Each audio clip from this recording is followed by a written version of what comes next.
31 июля в республиканском пресс-центре состоялась встреча журналистов с командой бильярдистов-колясочников, с триумфом вернувшейся на днях из Амурской области, где прошел региональный турнир по бильярду среди спортсменов с ограниченными возможностями. Соревнования были приурочены открытию первого в России бильярдного зала для инвалидов.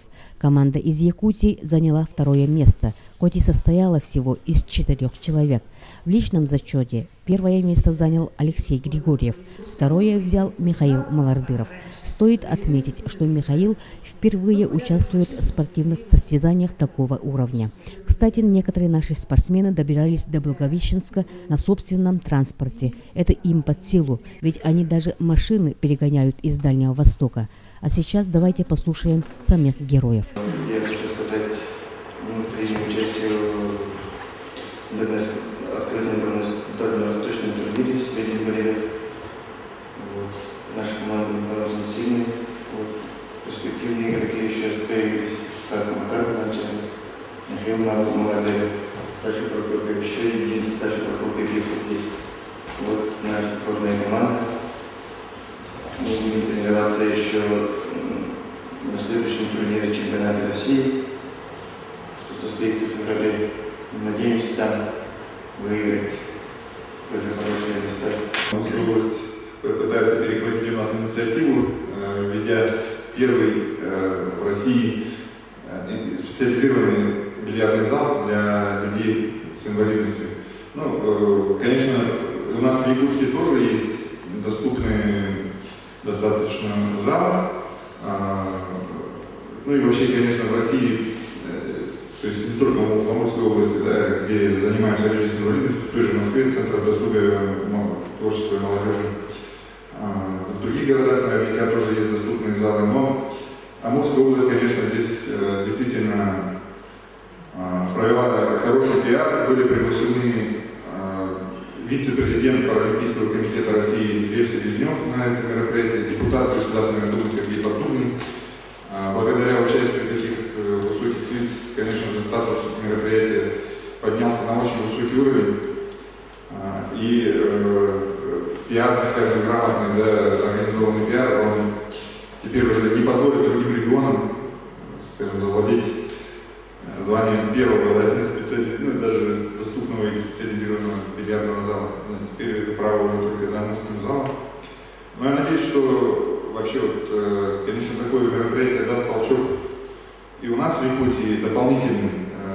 Хоть, конечно, мы очень стараемся в организации различных мероприятий, но из-за различных причин пока удается лишь заниматься энтузиастом. Турнир в Амурской области посетили специальные гости. Вице-президент Паралимпийских игр России Лев Селезнев и депутат Государственной Думы Сергей Поддубный. Встреча с ними была весьма полезной, говорит капитан якутской команды Александр Прокопьев. Лев Селезнев, вице-президент Паралимпийского комитета России, поддерживает бильярд, поскольку этот вид спорта доступен для колясочников. В принципе, я выезжал на международные соревнования, эти люди в коляске, которые играют за границей, они спокойно смогут сыграть с человеком на ногах. То есть они участвуют на чемпионате мира среди колясочников, но на самом деле, если они сыграют на обычном чемпионате мира, они там аутсайдерами не будут. То есть они, в принципе, играют на равных с ними, и при этом с разными травмами, в том числе с травмами на уровне шеи. Некоторые удивляются, как так, для людей с травмами шеи обычно разделение идет, например, в настольном теннисе, да, в бильярде, в принципе, все равны, и чемпионы мира, кстати говоря, также являлись с людьми с травмами на этом уровне. Сейчас, конечно же, Паралимпийский комитет берет под свое крыло, так скажем, развитие бильярда в России. Депутат Госдумы Сергей Поддубный предложил создать вообще отдельно Всероссийскую федерацию бильярда среди колясочников именно, потому что сейчас мы в прошлом году съездили на чемпионат мира среди колясочников, потом там уже договорились с Российской Федерацией бильярда о том, что необходимо проводить эти соревнования и вообще развивать бильярд среди людей в коляске. Но, скажем так, пришлось преодолеть некоторые бюрократические барьеры для того, чтобы все это воплотить. Сергей Поддубный предлагает заниматься этим самостоятельно,